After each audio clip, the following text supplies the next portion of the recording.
l'avant-dernier niveau, c'est le vert. Le vert apparaît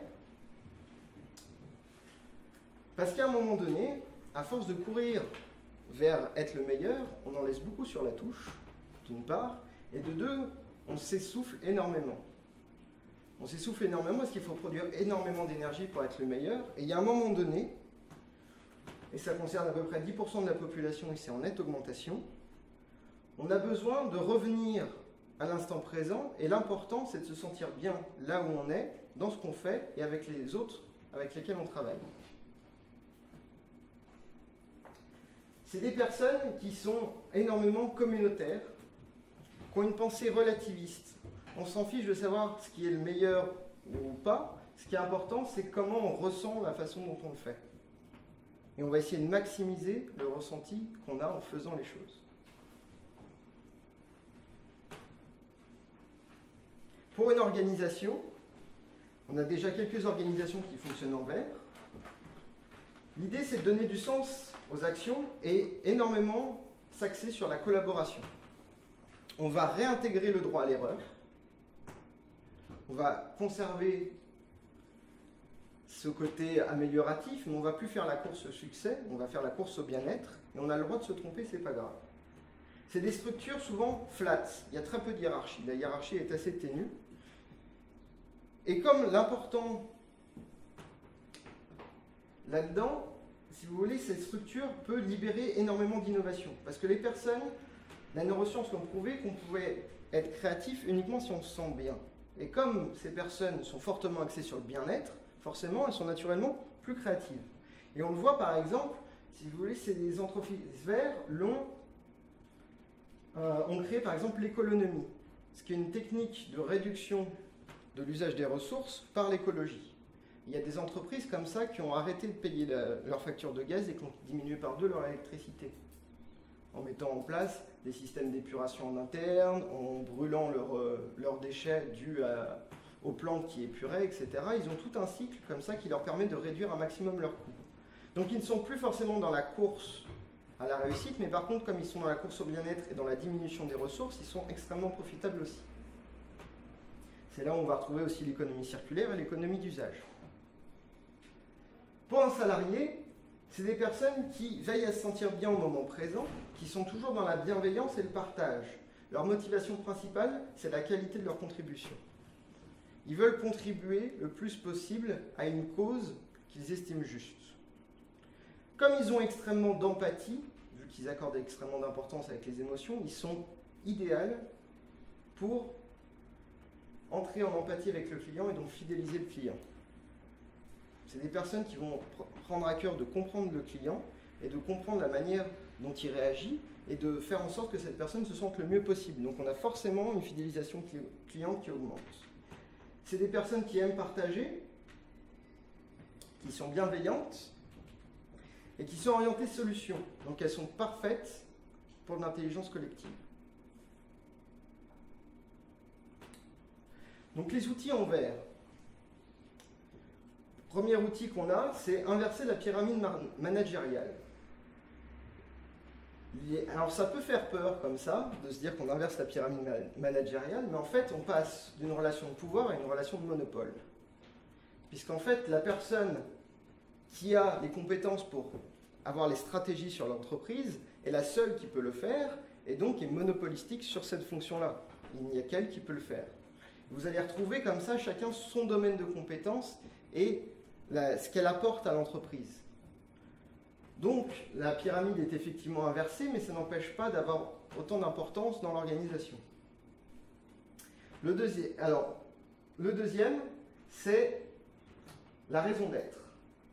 La raison d'être, c'est de dire que la mission de l'organisation doit être formulée de telle sorte à ce qu'elle soit positive et qu'elle libère l'individu de quelque chose qui le contraint. Ça peut être des petites choses. Vous pouvez, quand vous construisez des robinets, vous libérez l'individu d'aller chercher de l'eau à une source. Mais de voir votre mission d'entreprise de cette façon-là, ça permet à la personne de sentir l'importance de ce qu'elle fait. Et quand elle sent l'importance de son action, elle va démultiplier, elle va être hautement motivée. C'est des personnes qui sont motivées par l'importance de l'action qu'elles réalisent. Vous pouvez aussi vous servir des clients importants que vous avez.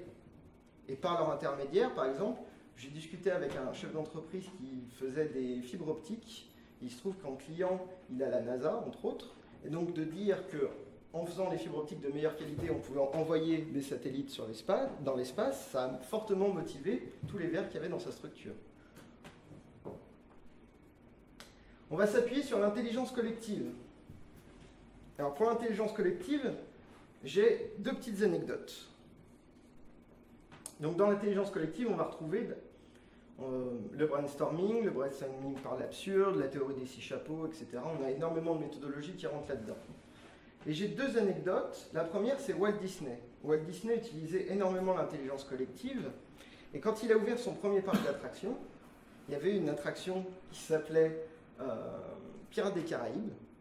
Et la veille de l'ouverture du parc, Walt Disney monte à l'intérieur, il y avait tout le comité de direction qui était là, entre dans l'attraction, fait l'attraction, ressort, tout le monde lui demande alors comment vous avez trouvé cette nouvelle attraction, et il dit, il manque un truc, c'est pas parfait, il manque un truc, l'expérience utilisateur n'est pas encore au point.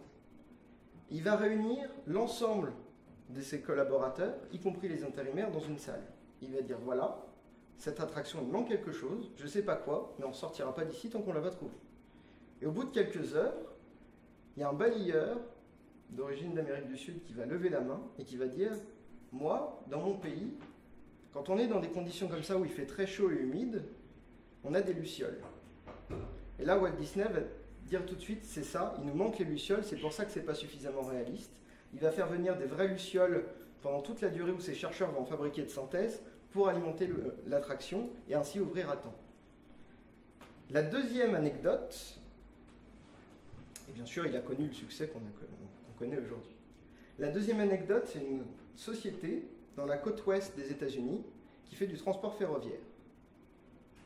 C'est une société qui avait énormément de problématiques financières. Elle était au bord de la faillite et parce qu'elle avait des trains qui déraillaient énormément parce que la qualité de ses rails commençait à défaillir et qu'ils n'avaient plus de quoi rénover ces rails.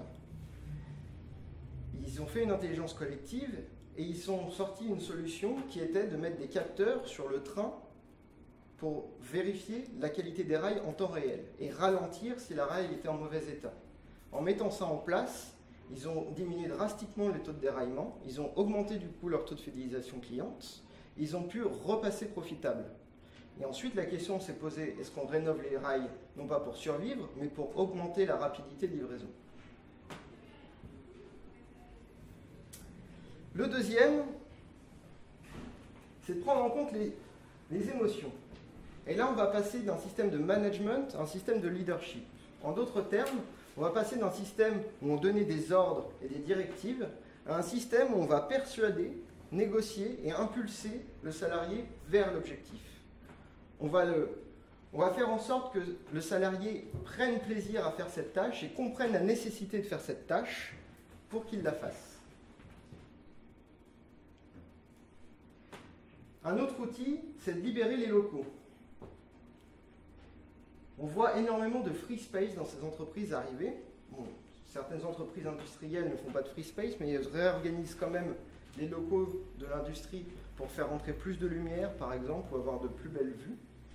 Et dans ces locaux en free space, on va pouvoir en fait s'adapter en fonction de ce qu'on doit réaliser aujourd'hui. Si j'ai besoin de faire une réunion à 5 personnes, ben, je vais m'installer quelque part. Si j'ai besoin juste de recevoir une personne, je vais peut-être me mettre dans un point plus intimiste. Aujourd'hui, j'ai envie de travailler en voyant le soleil, je vais me placer près de la fenêtre, etc., etc.